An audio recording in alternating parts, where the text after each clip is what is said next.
Сьогодні продовжується традиційна серія навчальних лекцій від Українського дослідного інституту «Уcrainica». Подія відбувається в Українському культурному центрі OMNI та спікером сьогодні виступає історик та дослідник Alik Homelsky. Alik Homelsky is a Canadian historian of Jewish-Ukrainian descent, an author and publisher known for his in-depth work on 20th century Eastern European history. His scholarship focuses especially on Jewish-Ukrainian relations, the Shoah, or Holocaust, Soviet intelligence operations, and political figures such as Simon Petlura and Stepan Bandera. Alik Homelsky's research uncovers how Soviet and Russian secret services used disinformation to divide the Jewish and Ukrainian communities. He illustrates how anti-Semitic tropes and smears were strategically deployed to prevent cooperation between historically oppressed Jewish and Ukrainian groups. Алік, отож ми традиційно вітаємо вас сьогодні на вашій лекції. Розкажіть, будь ласка, чому саме ці дві історичні постаті, Симон Петлюра та Арнольд Марголін, привернули вашу увагу і ви вирішили присвятити їм цілу лекцію? Тому що моє зацікавлення українсько-єврейськими стосунками почалося з Петлюри. І з Арнольда Марголіна, тому що він був рядом з ним і воював поряд з ним, і підтримав Українську незалежну республіку, Народну республіку, і підтримував на європейському рівні. Proclaimed on the territory of Ukraine the People Republic, UNR or UPR, treated the Jewish population favorably as representatives of one of the most oppressed peoples in the Russian Empire. Therefore, a Ministry of Jewish Affairs was established in the UNR and operated actively there. The text of the Third Universal, I'll show you. This is the legislative act of the Republic, was published in 4 languages, as you can see. Ukrainian, Russian, Polish, Yiddish. And also in Yiddish has been inscripted UNR banknotes, 100 карбованець, 100 карбованців, and in Yiddish underneath. The head of Ukrainian Public Republic, Simon Petlura, up.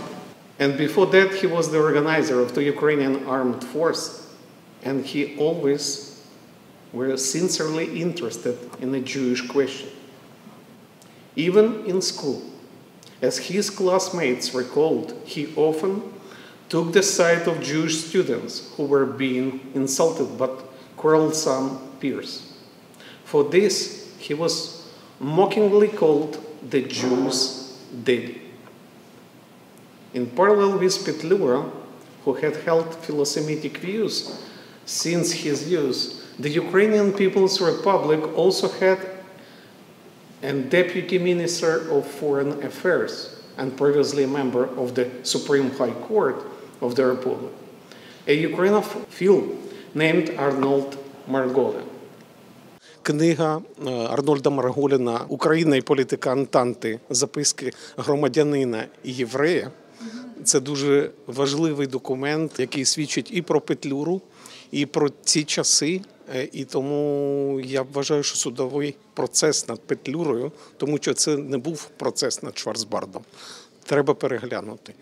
І ті свідки, які були і надавали свідчення стосовно Петлюри, як він ставився до євреїв, як він ставився до погромів, це дуже важливо і треба це вивчати. Let us turn to the language of the documents in order to understand the true attitude of Simon Petlura toward the Jewish population of Ukraine. From the very beginning in his activity as the Ukrainian People's Republic, serving as the Secretary of General of Military Affairs, Petlura made an appeal to Ukrainian soldiers back on November 15, 1970. Do not allow pogroms and riots, and if you allow them, you will be a disgrace to the glorious name of the Ukrainian army. No pogroms should be allowed on our land. Petlura continually carried out anti-pogrom measures. Several documents attest to these actions by Petlura. For example, telegram dated January 28, 1919. The Minister of Jewish Affairs reports robberies and excesses against the Jewish population at Yareski station by passing echelons. I order an investigation of the matter and a report to me, and I also order measures to ensure that such excesses do not occur in the future and are prosecuted criminally. Supreme Ataman Petlura. Another telegram from Supreme Ataman Petlura dated June 8, 1919. To all, death to the pogromists.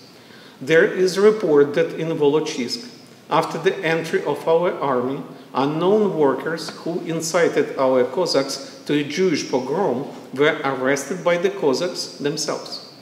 If this is true, I order such provocateurs to be shot immediately with public notice. In future, similar cases, I demand firmness and decisive punishment of such provocateurs according to the law of wartime. The following documents is fairly well known because a number of its original copies have survived there in the archives. Скажіть, будь ласка, чого б вам, як історику, як досліднику, хотілося сьогодні найголовнішого донести до вашої слухацької аудиторії? Ми дві споріднені нації. І ми воюємо разом і воювали вже більш 100 років проти Москви і проти загарбницької Москви. Тому що Москва заважає і єврейському, і українському народові і не дає нам свободи. On May 25th, 1926, almost 100 years ago, Simon Petlura was assassinated in Paris by the anarcho-communist Scholem Schwarzbart.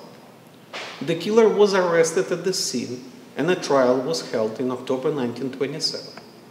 The classified documents from the Soviet archives show that Moscow prepared very, very carefully for the upcoming trial.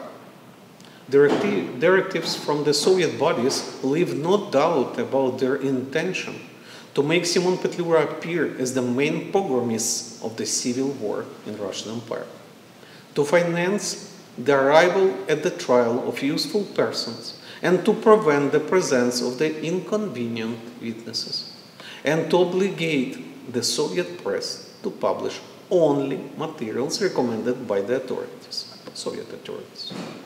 Following these instructions, the Soviet press enthusiastically lauded Schwarzbart as a glorious avenger for murdered Jews. At the same time, 10 or even 100,000 of people, including Zionist and Jewish religious leaders such as Rabbi Schneerson, were already imprisoned in the USSR concentration camps.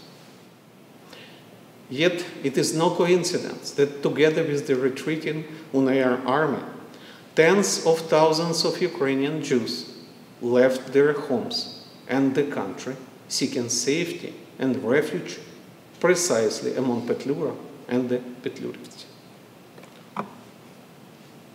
And I would like to show, this is picture from the Museum of Petlura in Paris. It's no coincidence, but the address where it's located in Paris, it's Rue de Palestine. This is the person that I met, and we reviewed it. And this is the book that I now there in Paris that I wrote about Petlura, my first book about Ukrainian-Jewish relations. The only one thing I have to mention, this is the picture of my books that has been burned in Kiev when in summer were bombing of the Kiev, so the publishing and the warehouse with the books has been burned down. This is particularly my book that my publisher sent to me the picture, and what I did, I communicated with him, so I published some books and brought here. So I would like to sell them, raise the money, and send to this amazing person, Volodymyr Shovkoshitny. He is the publisher, author, and real defender of Ukraine because in his age he was in territorial defense, and unfortunately his young son has been fallen in a battle. So I believe it's very important to support, and he said that my book is very important because it was given lots of facts inside and evidences, like Petlura is the part of it, but it's also materials about Stecko, Shukhevich, Bandera, and other people, and of course Metropolite Sheptytsky. So if someone interested, I would like to encourage you to purchase the book, so I will be sending, if you want, I can inscribe. Thank you. Об'єднуватись в боротьбі навколо спільного ворога – це найважливіша стратегія народів, які знають, що таке російський вплив та російська війна. Роксолана Буяк, Костянтин Сніцар, Форум ТВ, Торонто.